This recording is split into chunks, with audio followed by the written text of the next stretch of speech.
অনুষ্ঠানের শুরুতে আমি সশ্রদ্ধ চিত্তে স্মরণ করছি মহান মুক্তিযুদ্ধের বীর শহীদ এবং সকল বীর মুক্তিযোদ্ধাগণকে, যাদের দেশপ্রেম, বীরত্ব ও আত্মত্যাগের বিনিময়ে আমরা পেয়েছি এই স্বাধীনতা।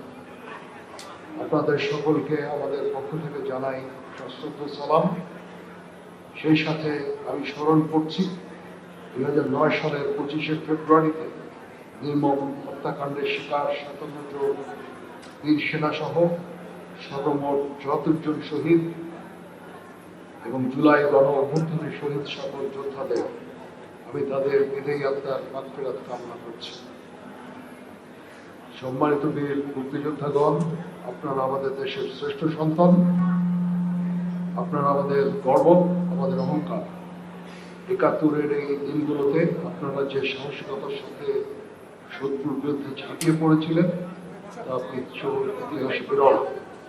আপনারা দেখিয়েছেন আদর্শের পথে অবিচল থেকে কিভাবে কঠিন শত্রুও মোকাবেলা করে বিজয় ছিনিয়ে আনা যায়।